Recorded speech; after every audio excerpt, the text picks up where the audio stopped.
Or do they trade for Boogie?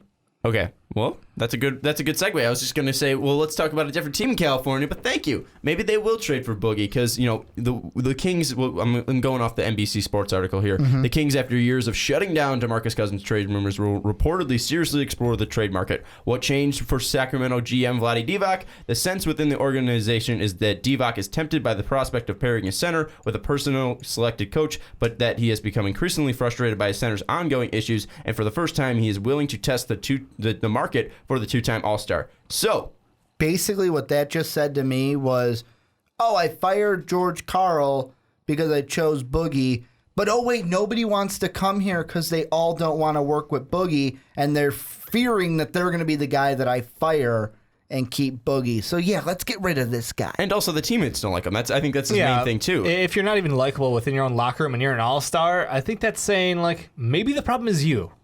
So does this take down Boogie's trade value because, Vlade Divac is openly coming out and saying he's a locker room problem. So, I mean, is that the smart move for the Kings to come out and be like, well, this guy's a locker room problem. Are you guys going to trade for him? At this point, you got to get whatever you can for him. But on the flip side, he is that two-time All-Star. He is he's the most complete center in the NBA today. He is an offensive weapon who has distance. He can play in the lane. He can play out of the lane. But here's the thing I think about. Opening a new stadium, new logo, you're basically rebranding.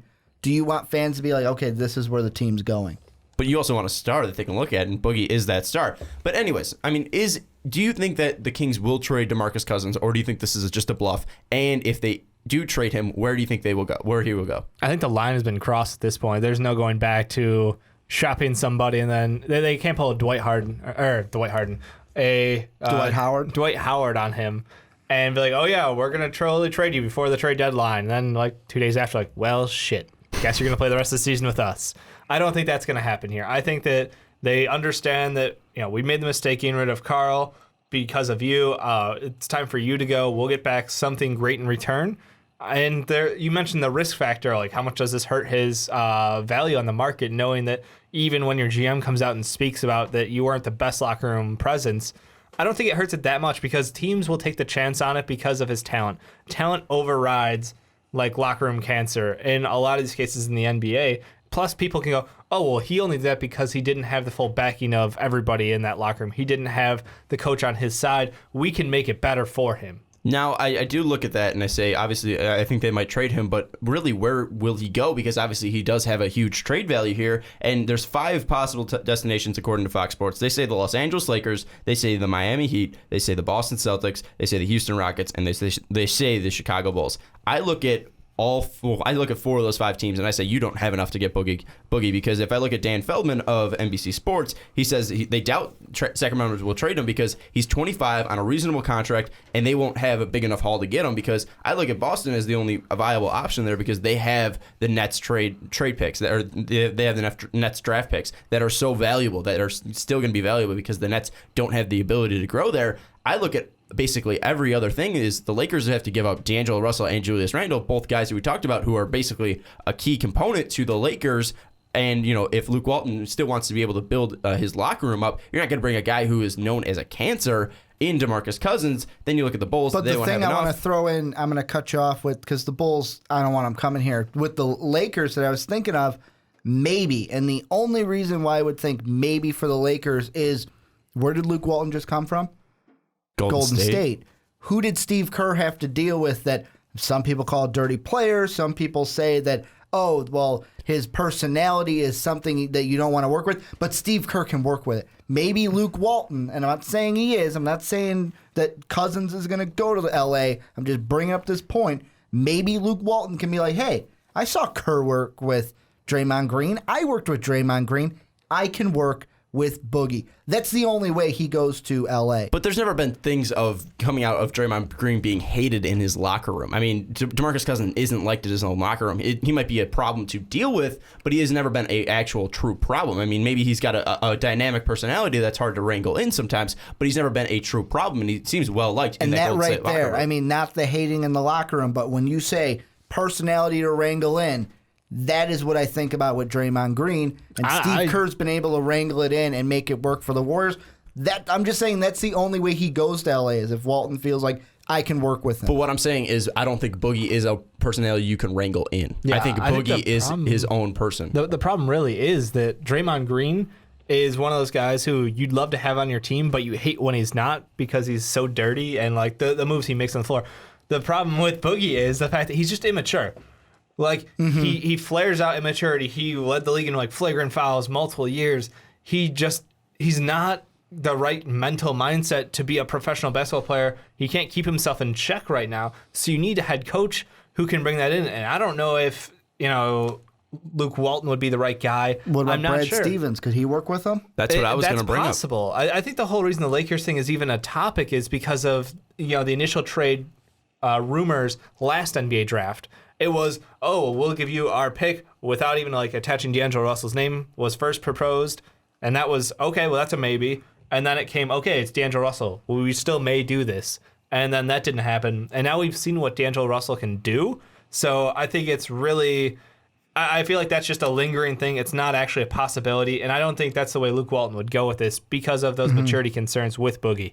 I agree. I think I look at Los Angeles, and usually you do want a star being held, and he will be a star, and he would be seen as a star here. But you're giving up your future there. I mean, you're giving up a guy in D'Angelo Russell, who I don't even think he's 20 yet, and you're giving up Julius Randle, who I think is around 2021, and you're getting a 25-year-old player. I mean, you're giving up two guys who can potentially be stars for a guy who is currently a star. But I mean, you're basically giving up your future there. And I look at Boston mainly for the real reason because they have the Nets pick and they have Brad Stevens. Brad Stevens seen as a guy who can work with young talent. And maybe, because he'd really Boogie, we didn't really hear anything so stuff with Coach Calipari. Maybe Brad Stevens is, maybe Brad Stevens with this college experience can work that back into Cousins. I mean, I'm not sure. I think that Boston is the best fit just because they can obtain him because they got the best package. You're right. But all these other teams don't have the package. I mean, I don't think Hassan is going to sign just to go to the Kings. He wants money. I don't think he's just going to go to the Kings. He also probably wants to at least some fighting chance to go somewhere, and you're not going to get that with the Kings. But here's the thing with Boston, and it was like it's a glaring hole that was exploited by the Atlanta Hawks in their last playoff series. If you look at that last game with a microscope, the Hawks, what they did was they said, okay, we're going to pack the paint, and we're going to make sure you can beat us with perimeter shooting. Well, we all know the Celtics couldn't do that. If you go ahead and trade your draft picks and players for Boogie, you're not fixing that problem. With Boston, I think it's going to be a weight of, do we need Boogie or do we go out and use our draft picks to fucking get shooting? Because the one thing that a lot of sports experts are talking about is they're comparing them to the Hornets, where the Hornets from last year to this year went out, got shooting. Yeah, they did. Now the Hornets are in a game 7 so maybe against the Heat. Boston needs to target like a Jamal Murray or a Wooden Award winner. Both. Get Buddy both. Hield. Get both of them. You can't get both of them, you jackass. You can just load up on shooting at this point. If you're How the are you Celtics. How are you gonna get both of them, Ricky? They got a plethora of picks. They A can plethora. fall. They could trade up two of those, the second pick and their later pick to move up to get Buddy Hield. They're not getting both of them, Ricky. No, I All know right. they're not, but I'm just saying they could use shooting more than Boogie. To me, there's 3 teams, and we mentioned them all, that have a viable shot at Boogie. The Lakers, and that's if Luke Walton wants them. The Celtics, but I think they'll choose to get more shooting rather than adding a big like Boogie, or the Miami Heat. Because the big thing with the Heat is Whiteside going to come back, and can they be like, well, fine. Playoff let's do experience it. is pretty sweet. I'll Let's be do honest. a sign and trade plus with Boogie. I know the immaturity's there, but you have kind of Bosch and D Wade to kind of be the mentors to him. Hey, Spoelstra's I think no pushover, yeah. and Pat Riley is there. I give Spoelstra the credit there. My question is, Whiteside now having that playoff experience under his belt, does he want to go play for a loser? Yeah, I mean, true. It's his choice to pick where he plays. You don't get that too often in the NBA. So I think I don't think that he would want to. He would accept that. Also, I don't one think it's thing to gonna throw happen. in there is, would the Heat want to part ways with Justice Winslow? Because he'd probably have to be in the deal for Boogie. I think the Heat is a complete stretch. I think the Celtics are the only viable option. I think even the Lakers is a stretch because you're not going to give up D'Angelo Russell. You're not going to give up on this kid too early. Then Let's he's talk going to about the the two Bulls. other trash Then he's going to the teams. Bulls. Yeah. Is that it? He's going to Chicago Bulls. He's literally going to the Celtics or some other completely left field team because I don't see any of those teams that were listed as viable options here. I told you guys before we hit the record button, the fantasy Bull fan in me, do I want Boogie? No, but if we did, The only thing I would give up for him is, first off, here would be the stipulations. And here's what I say. Fantasy, I'm not saying this is really going to... Not even Not even 2K Ricky. This is just me as a fan not wanting to destroy my team. We would have to keep this year's first-round pick. So right away, you're going to say it's not really happening. But I told you this is a fantasy world. We'd have to keep that pick and draft a point guard. I'm taking Tyler Ulis.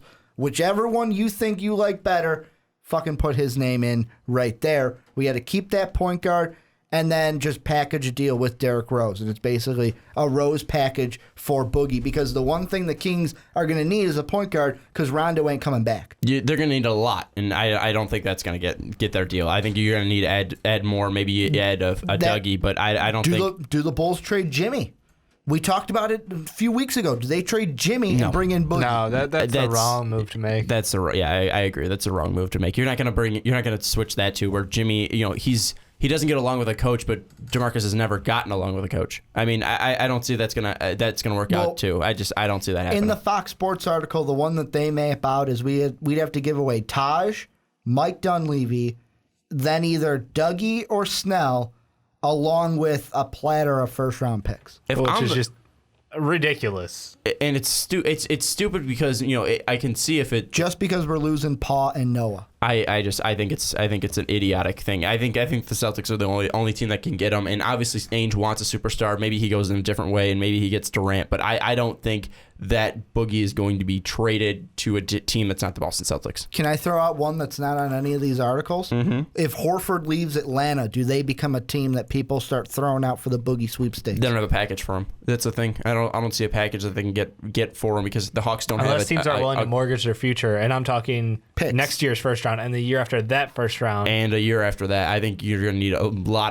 lot of picks for Boogie there. I mean, you might need to pull a Brooklyn Nets here and give him the boat, because this is a two-time All-Star. This is a guy who hasn't even hit his prime yet. He's pre-prime, and he's already a two-time All-Star, already the best center in the league, already one of the top offensive weapons in the league. There's so much hype, and it's like, there's no fair trade for that.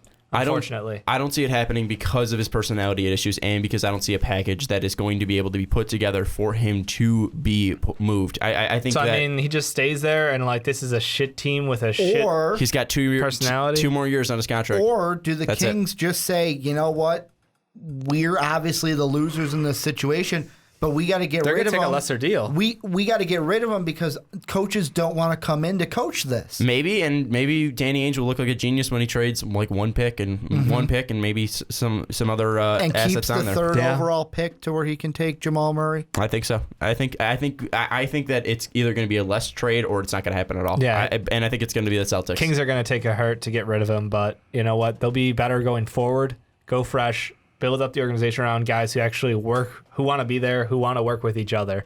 You just got to take the step. Anyways, that's going to wrap it up for this week's Fast Break podcast. We covered Luke Walton. We covered the Golden State Warriors possibly getting upset if Steph Curry is not fully healthy. And we covered DeMarcus Cousins. We will get back to you next week with whatever is going to come up. Maybe the Hornets will pull off the upset and make us look like losers and make our Heat topic irrelevant. But anyways, it's going to wrap up this week's podcast. I'm Sean Anderson for Dave Oster and Ricky Widmer. You can check out our Patreon page down below in the description. You can also check out our Twitter at Most Valuable Pod. You can check out me on Twitter at Schwarbo. You can check out Ricky on Twitter at Ricky Widmer. You can follow Dave on Twitter at Dave_don't_tweet. You can also find us on Snapchat at Most Valuable Pod. And also, if you're listening on SoundCloud, thank you so much. You can like this, hit that little red heart button, or repost this to all your friends. We would love the support. And if you're listening to this on YouTube, you can like this video, subscribe to our channel, and share this out to all your friends because we love the support, like I just said. Anyways, that's going to wrap up this episode of The Fast Break. We will catch you next week. Thank you for listening to this MVP podcast. Follow us on Twitter at Most Valuable Pod for more great podcasts.